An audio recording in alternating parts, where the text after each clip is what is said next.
It was the Millers' annual Christmas party, and Emma Carter was standing alone by the punch bowl, watching her husband forget she existed. Oh, come on, Vanessa. That's hilarious.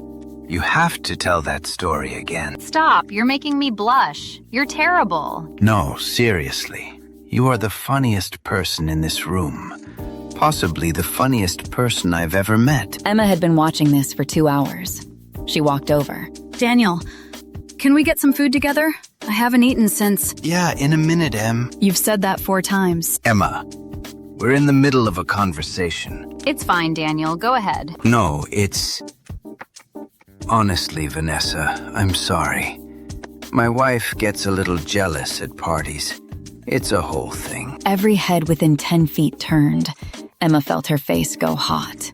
That's not what this is. Sweetheart, relax. You're embarrassing yourself. Emma, hey, want to come say hi to the Garcias with me? Sophie Martinez, Emma's closest friend, had appeared at her elbow like a lifeguard spotting someone going under. I'm fine. I know you are. Come anyway. Emma let Sophie pull her away.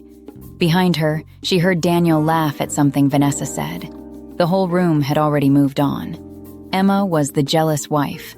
That was the story now. You didn't imagine it, you know. Maggie Wilson was 70 years old and had been sitting in the corner armchair all night like a queen who didn't need a throne. I'm sorry? What you saw. You didn't imagine it. Women our age, your age, we spend so much time being told we're crazy that we forget we have eyes. I don't know what I saw. Yes, you do. You just don't want to be right. Emma didn't have an answer for that. She smiled politely and went to get her coat. They drove home in silence. Daniel went straight to bed. Emma stood alone in the living room, surrounded by Christmas decorations she hadn't finished putting away. Fine. I'll do it myself. She started with the mantle, tinsel, a ceramic Santa, 3 candles, and then, in the back of the closet shelf where she'd tucked it 2 Christmases ago, her fingers found the snow globe. It was a cheap thing. A little winter village inside glass. She'd bought it at a gas station years ago because she liked how the snow moved. But she'd kept it for a different reason. She turned it over. The base had a false bottom, a small compartment she'd pressed shut herself years ago, on a night when something hadn't felt right, and she'd had no one to tell. She pried it open. Inside, a folded piece of paper, a USB drive, and a small voice recorder about the size of a lip balm.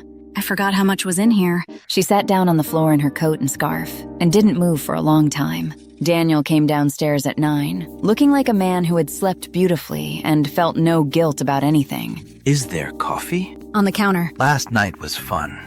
The Millers always throw a good party. You okay? You seem quiet. I'm fine. Look, if this is still about the thing with Vanessa... It's not. Because you really did make it weird, Em. People noticed. I said it's fine, Daniel. She's just a friend. We work in the same building. I've told you that. You've never mentioned her once. I mention her all the time. You don't. I'm not doing this. I'm going to the office. He grabbed his coat and his coffee and was gone before she could say another word. Emma stood at the sink and watched his car back out of the driveway.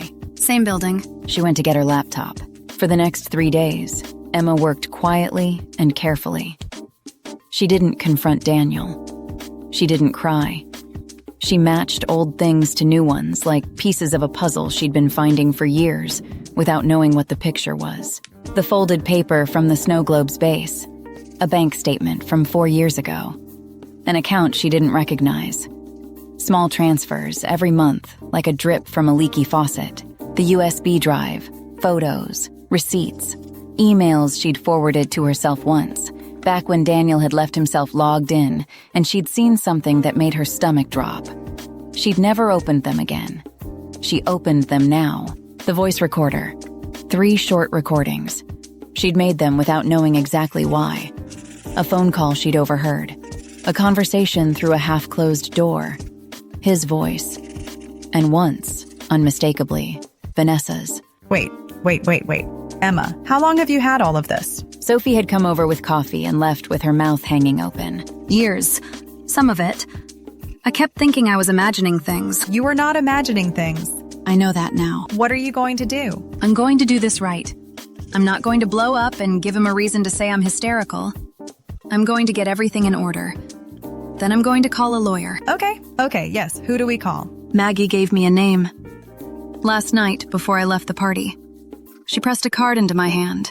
Maggie Wilson, the woman who looks like she's judging everyone from a velvet chair? She's been divorced twice. Both times she got everything. I love her. I love her so much. Emma almost smiled.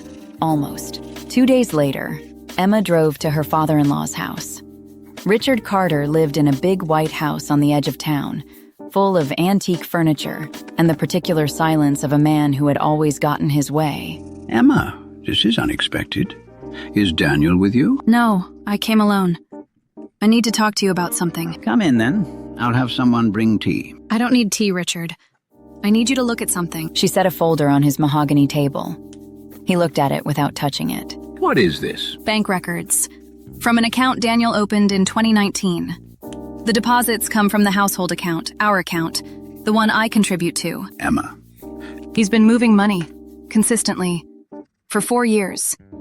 I believe it connects to a woman named Vanessa Brooks, who works in his building. Now, you need to be careful about making accusations like... I'm not making accusations. I'm showing you documents. Richard was quiet for a long time.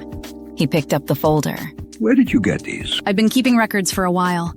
Carefully. You've been building a case. I've been protecting myself, in case I ever needed to. Richard set the folder down. He looked older suddenly, like the air had gone out of him. I told him, years ago. I told him that woman was trouble. You knew about Vanessa. I knew he was spending time with someone he shouldn't. I told him to end it. He told me it was nothing. It wasn't nothing. No, I suppose it wasn't. Richard looked at Emma the way he had never quite looked at her before, like she was a person he had underestimated. What do you need from me? I don't need anything from you. I wanted you to know before it became public.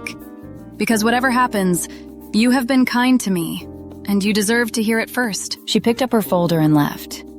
Behind her, she heard the old man sit down heavily in his chair. Emma had spoken to a lawyer. The lawyer had spoken to an accountant. The accountant had looked at the records from the snow globe's base and used a word Emma hadn't expected. He said significant. That was the word he used.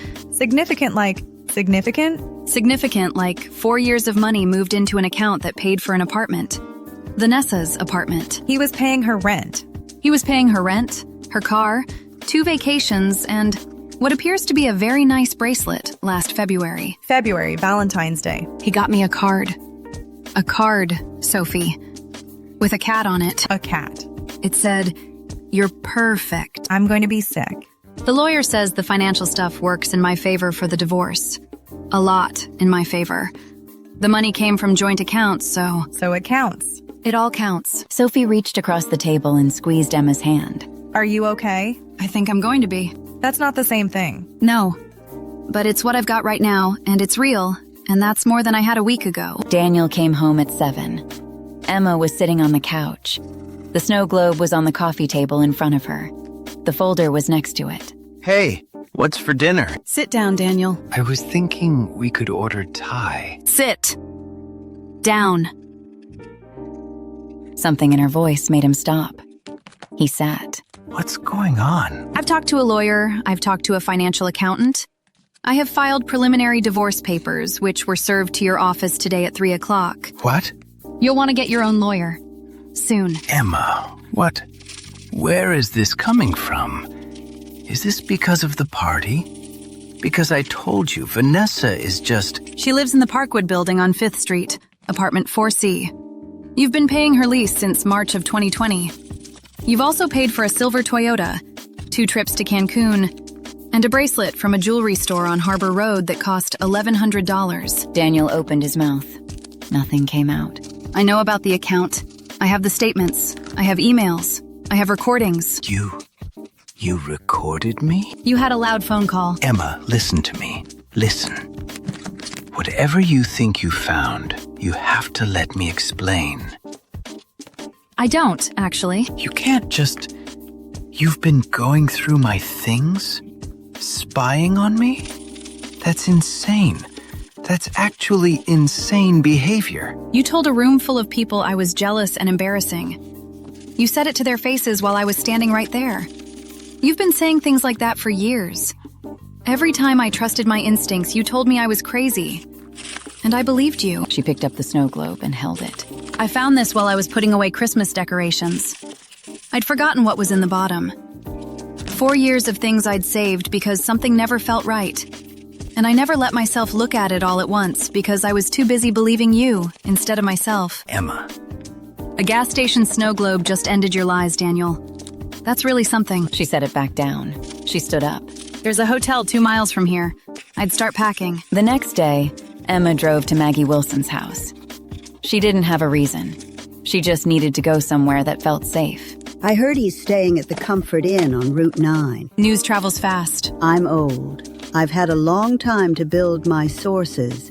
Sit down. Emma sat on the porch steps. The air was cold. It smelled like pine and wood smoke. You kept saying I was imagining things. For years. And the worst part is, I almost believed him every single time. That's what they count on.